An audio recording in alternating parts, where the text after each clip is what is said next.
Hello and welcome to the 20th episode of Renaissance Weekly. So glad you could join us. For those that don't know what the Renaissance Club is, and if you've been following us this long, I should hope you do, but we're a non-profit rehabilitation clubhouse for adults with mental illness. We are co-anchors on Michael Closius and Michael D'Annunzio. Hello, Mike. What do we have on the show today? I'm glad you asked. Today on the show, we have a poetry corner, a recipe corner, an animal appreciation day, and a movie review. But first, we have a weather report from our very own weatherman, Walter Vildor. Walter, let's go with the weather. Thanks, Mike. Here is this week's weather report. Monday, partly cloudy, 62 for a high, 40 for a low. Tuesday, partly cloudy, high 53, low 38. Wednesday, mostly cloudy, high 53, low 42. Thursday, cloudy, 59, low 42. Friday, cloudy, high of 53, low of 41. Now back to you, Mike. All right. Thank you, Walter. Today is Haiku Poetry Day. It's not so simple as writing 575, but we think it is. Quote by Anonymous. If there's one thing that we remember from high school, it's the day that we were introduced to the great Japanese art form that is haiku. While it may have an ancient and noble history, it is likely at its most ignoble when a group of young kids try to cobble together haiku in a series of 575. Haiku Day reminds us that there is so much more to this style of poetry than a misspent week in our literature courses. The history of Haiku Poetry Day traces its origin of this poetic form. It was originally found as the opening to another form of Japanese poetry called rengu. It took until the mid-1600s for hoku, the form haiku was found in at this time, to start appearing independently from its renga and renku roots. In the late 1800s, hoku was renamed to haiku, and it appears independently by Masaoka Shiki. There were two masters responsible for elevating haiku to an independent art form, Matsuo Basho and Ueshima Onisura. These two were considered masters of poetry and helped to bring haiku to being appreciated and understood outside of its original context of renku. So important was Basho to the history of haiku that he was elevated to Saint of Poetry 100 years after his death. Wow. So how did haiku come to the West? The man held responsible for this, and thus it appearing in your high school curriculum, was Hendrik Doef of Denmark. As commissioner of trade in Nagasaki in the 19th century, he developed a love of the art. He managed to bring it to the West, but it wasn't greatly received. In fact, it took until the early to mid-19th century, it took until the early mid-1900s for English haiku to appear. Get out your pen, wander in nature, and wait for something to inspire you. Haiku poetry is about beauty captured in short, simple stanzas. With its relatively simple style, anyone can write haiku poetry, but it takes a true master to capture the heart and mind in the space of 17 syllables. If you're feeling particularly adventurous, or if you know Japanese, you can try writing in the original language.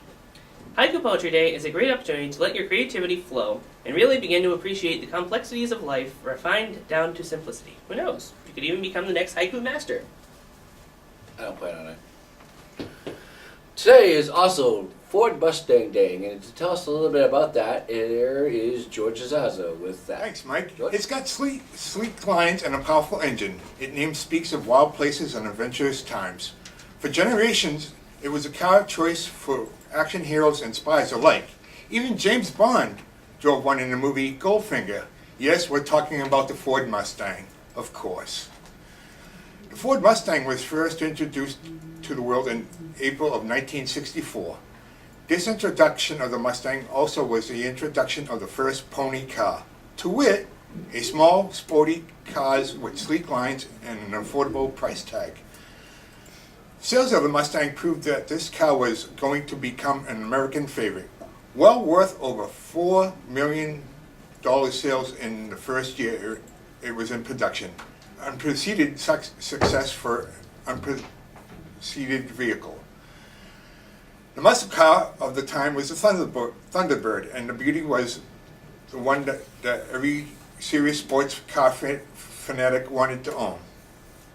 The vehicle, but instead putting its like within reach of the working class, such as its popularity that over 500 clubs celebrating the Mustang came into existence within 3 years of its release. This is a kind of phantasm that's usually saved for classic cars, but the Mustang just rolled right in and took its place as a new classic right off the bat. Such was the popularity of the Mustang that 60 years later, over 9 million of them have been sold. Ford Mustang celebrates this vehicle that came out of nowhere to become an American institution. Now back to you, Mike. Thanks, George. Today is April 17th, and if you celebrate a birthday today, you celebrate it with the likes of Daffy Duck, who turns 80 today. He's known for being Daffy Duck. If you don't know who Daffy Duck is, you're living under a rock. Joe Ascoli, the voice of Alasky, voice of Bugs Bunny, Daffy Duck, Porky Pig, Sylvester, Tweety, Elmer, Fudd, and God knows how many more names I'm not going to list here. Who died in 2016, would have been 65 today. Roddy Piper, Canadian professional wrestler and actor who died in 2015, was best known for his movie They Lived and his famous line, "I'm here to chew bubblegum and kick ass, and I'm all out of bubblegum." Yeah, he's also a WWE Hall of Famer. He would be turning... You might know him better as Rowdy Roddy Piper. Yeah, Rowdy Piper. He would be 63 today. M. Bison, CEO of the criminal organization known as Shadaloo. He is best known for being the final boss of the Street Fighter series and fictional character, if you haven't figured that out. He turned 63. Sean Bean, best known for playing Ned Stark on Game of Thrones and Boromir in the Lord of the Rings trilogy. He also played a Bond villain, Alec Trevelyan in GoldenEye. He turns 58. He's also pretty well known for dying in almost everything he's in. Yes. Boomer Esiason, retired quarterback and color commentator, turns 56. Redman, best known for his collaborations with Method Man, and a few other things that we won't mention. Famous stoner movies, as How High, and he was also in Seed of Chucky, apparently. Did not know that. Yeah. He turns 47. He also briefly had a TV show with Method Man there. Did he really? I never heard of that. Jennifer Gardner, best known for her CIA agent Sydney Bistro on Alias, as well as Elektra in the Elektra and Daredevil movies. She turns 45. Victoria Beckham, Posh Spice of a Spice Girl and wife of David Beckham. She turns 43. Jed Lowry, baseball infielder for the Oakland Athletics of the Major League Baseball. In addition to the Athletics, Lowry played for the Boston Red Sox and the Houston Astros. He turns 33. Yeah. On a side note, he also played for the Lowell Spinners, and I actually got to meet him and talk with him a couple times when he was playing for the Lowell Spinners. He's actually a really nice guy. He's pretty cool. It was really nice seeing him make it into the major leagues, and that's the ability of going to see single-A baseball, where I have a single-A baseball team locally here. It's nice to see them before they're famous. So, yeah. He was one of the few that I got to meet. So, Rooney Mara, actress known as the girl with the dragon tattoo, A Nightmare on Elm Street, and Pan Tiger Lily. Also Mary Madeline. You're skipping words there. She was Tiger Lily in Pan. Oh, okay. I'm going to read that all over. Yeah. Rooney Mara, American actress, well known for The Girl with the Dragon Tattoo, A Nightmare on Elm Street as Nancy. 2015, she was Tiger Lily in the movie Pan, and she was Mary Magdalene in the movie Mary Magdalene. She turns 32. Bud Paxton, American broadcaster, co-founder of the Home Shopping Network, and established PAC TV, who died in 2015. He would be 82 today. And finally, Alexander Cartwright, American firefighter and inventor of baseball, who died in 1892, would have been 197 today. Wow. It is also Bat Appreciation Day, and here is Frida with some information on that. Thanks, Mike. Today is Bat Appreciation Day. On Bat Appreciation Day, take a moment to consider the humble bat. Bats are mysterious, enigmatic creatures which are all around us, though we may not be aware of them. Some species are as small as a thumb and yet are capable of flying hundreds of miles over land and sea to migrate each year. Bats navigate the dark areas they live in using echolocation, and they're also responsible for keeping many pests at bay, including mosquitoes. Unfortunately, several bat species are facing extinction due to many factors, including offshore wind farms and loss of their habitats.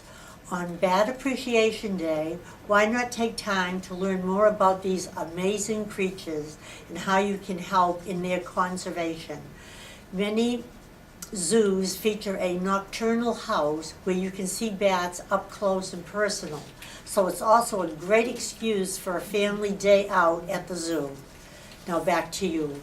Speaking about today, that leads us into our next topic, August date in history with Michael Closey. Thanks, Mike. Today in history, in 1397, Geoffrey Chaucer tells the Canterbury Tales for the first time at the court of Richard II. Geoffrey Chaucer tells the Canterbury Tales for the first time at the court of Richard II. Chaucer scholars have also identified this date in 1387 as the start of the book's pilgrimage to Canterbury. In 1492, Spain and Christopher Columbus signed the Capitulations of Santa Fe contract for his voyage to Asia to acquire spices, aka find the Indies. In 1817, the first U.S. school for the deaf is started in Hartford, Connecticut. In 1907, the Ellis Island Immigration Center processes 11,747 people, more than on any other day. In 1961, Bay of Pigs invasion. A group of Cuban exiles financed and trained by the CIA lands at the Bay of Pigs in Cuba with the aim of ousting Fidel Castro. Well, I thought it was actually a Bay of Pigs invading somewhere. 14,000 Cuban exiles landed there in a doomed attempt to overthrow Fidel. In 1970, Paul McCartney's first solo album, titled McCartney, is released. In 1979, Brian Clark's Whose Line Is It Anyway premieres in London. Interesting. Now, today is hosted by, what's her name? Alicia Tiles, or something like that. Alicia Tyler. Yeah, Alicia Tyler. And it still has the same people in it. Yeah, a lot of the same guys. Yeah. Yeah, good show. In 1986, IBM produces the first 1 megabit chip. In 1993, 2 Los Angeles police officers convicted in federal court of violating Rodney King's civil rights. In 2011, Game of Thrones, based on the fantasy novel of George R.R. Martin, premieres on HBO, and apparently on John Bean's birthday. Yeah, it's fine. In 2013, same-sex marriage is legalized in New Zealand. About time, huh? Yeah. And in 2014, NASA's Kepler confirms the discovery of the first Earth-sized planet in the habitable zone of another star. Interesting. I was not aware of those dates in history. Thanks, Mike. You're welcome. You know, Mike, here at the Renaissance Club, we do a lot of work, but we also combine work with pleasure, which is where our social events come into play. Last week, we played Guess Who and PS4. Now here's Poetry Corner with Ashley. Ashley? Welcome to Poetry Corner with me, Larry Settles. And me, Ashley. So I will start off with a beautiful poem that I wrote a while ago since the beautiful day of today, called Romantic Spring. The wind blows gently, the sun shines like a bird flying in the sky. I feel free and happy, like I have wings and can soar through the clouds. I'm so lucky to have you with me. Your love symbolizes eternal bliss, a lifetime of memories. It reminds me of everything beautiful. Your eyes are aurora blue like the ocean, your skin tan like the earth. You embody it all. I give you this vow of everlasting love. I'll do anything to make you happy. I found you and I never want to be without you. Let's be together now and forevermore. For love like ours is precious and should be treasured, always and forever. I'll be here, I promise. I'm not going nowhere. I want to be your man and share my life with you. Hope you feel the same way about me. I only want your trust and love. Nothing else will ever compare to the bond we share. So I give you most cherished gift of all. Valuable and irreplaceable, I give you my heart, all the love with it. This is why I offer you. Hope it is enough. Very beautiful. That actually touched me a little inside because it made me think of someone that I don't want to bring up. Thank you. Well, you're a very romantic and emotional person. Nothing wrong with that. Yeah, that's how I am. So what are you sharing with us today? Okay, this is one that I wrote a couple of months ago at 4 in the morning. Yes, I don't like to sleep. That's when I do my best writing, is early in the morning. Okay, it's called What Did I Do?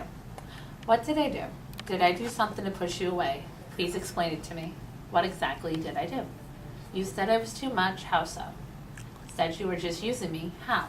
All I saw was love. Was that a lie? Everything that happened, was that a lie? Please explain it to me so I can understand. I care about you way too much. Don't push me out. Please. I can do better. Be a better girlfriend, please. If you just talk to me and help me understand, it would be better. You say we are still friends? Well, as your friend, help me. Help me understand. That's all I ask. I don't want anything to be weird between us. Sure, I am still in love with you, but I can't help that. You are my type, and being around you, I felt like I was floating on air. You have no idea how wonderful you made me feel. I wish I could go back to the beginning and start over with you, change the mistakes into something better. I still feel one day we could try again. That is, if you would like to give me one more chance. I've been sick and losing sleep over you, making me feel like I'm the reason why you broke it off with me. The only way I can heal from this is if we sit down and talk about this. Also have a much needed ink therapy. I can't disappear to my happy place, your arms. They're not there anymore. And I can't go to see my boys at practice or a game. They're gone. Life left after high school, not to mention someone I was close to died. In a plane crash, no less. I miss him every day. Wish he was here to talk to about what's going on. But sadly, I can't. I wish I could go under a rock where nobody could find me. I could die in peace. No one would miss me. You would probably be happy not to have me in your life ever again, like you kind of have now. You want to know what I miss the most about you, if anything? Well, let's see. I miss your smile, the way you looked at me, holding me in your arms, the kisses you gave me, both sharing together, and the surprise kisses you were to give to me. The way you would run your fingers up and down my back made me feel loved and showed me that someone was happy to be with me. You asked me if I would go with you to another state if you decided to move. I told you yes, and I would. I love you so much that I'm willing to go on with you and still am if we're dating and that happened.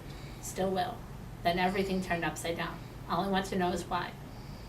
Was anything real? Did you feel anything for me when we were together? When you pushed me away? Were you just doing it to protect me from something? Were you afraid that being with me, something was going to happen? What is it? I just want to understand. That's all.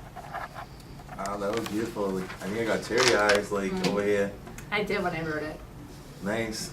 We have one more poem by Donna Tarrant.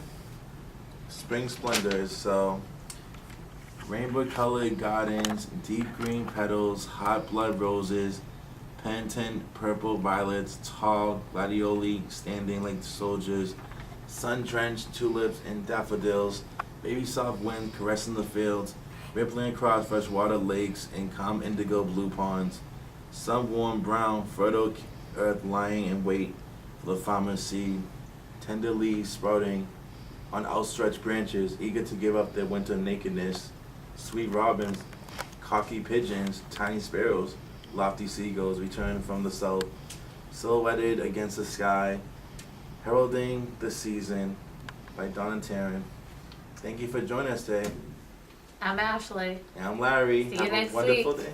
Back to you guys. Thanks, Ashley. Now it's time for Recipe Corner with Kathy Clausen. Kathy?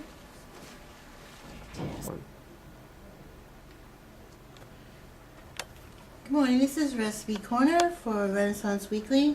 Today we have carrot cake whoopie pies. Let's see, 1.5 cups of all-purpose flour, 2 teaspoons of ground cinnamon, 1 teaspoon of baking powder, 1/2 teaspoon baking soda, 1/4 cup butter softened, 2 tablespoons of canola oil, 1/2 cup of light brown sugar packed. Then we have for the other side the 1 large egg, 2 teaspoons of vanilla extract, divided, 1/2 cup of grated carrots, 1/2 cup of seedless raisins, 8 ounces of tub-free fat-free cream cheese softened, 1/4 cup confectioner's sugar. Okay, lightly coat 2 large baking sheets with butter. In a medium-sized bowl, whisk together flour, cinnamon, baking powder, and baking soda. In a large bowl, cream together butter, oil, sugar, egg, and 1 teaspoon of vanilla. Fold in carrots and raisins. Add dry ingredients and mix until combined. Spoon batter onto 24 mounds onto prepared baking sheets. Flatten slightly. Bake for 10 to 12 minutes, switching sheets halfway through baking until cookies are lightly browned and spring back when touched lightly. Cool cookies on sheets for 5 minutes, then transfer to racks to cool completely. For frosting, combine the cream cheese with confectioner's sugar and remaining 1 teaspoon of vanilla. Sandwich cookies together with frosting. Makes 12 servings, 1 sandwich each. Preparation time is 30 minutes. Cook time is 15. Thank you. That is Recipe Corner for today. Back to you. Wow, what a great recipe from Kathy again. I'm going to have to try that out. So, Mike, how do you know the Easter Bunny is really smart? I don't know, Mike. How do you know the Easter Bunny is really smart? Because he's an egghead. Well, that's all the time we have for today. I'm Mike Pelosi. And I'm Michael D'Annunzio. Thanks for joining us once again here at Renaissance Weekly. Remember, folks, life always offers you a second chance. It's called tomorrow. And thank you for 20 episodes. See you next season. This episode is brought to you by Calvin and Hobbes. Is there anything better? Matt. Buzz? Beth! What? You're making noise in the background. The last episode. We stole it. We're stealing Bob Ethieu's tagline for both of them. But that was the last episode's title. Yes, folks. We're at the end of season 1, and we want to be renewed for season 2. Yeah. So, by making us viewers, you will be able to get us renewed for season 2. If you don't give us any views, then we're going to have to shut down. And we're going to be crying. So, watch us! Thanks for spoiling that movie for me, Mike. You're welcome. I'm glad you got to...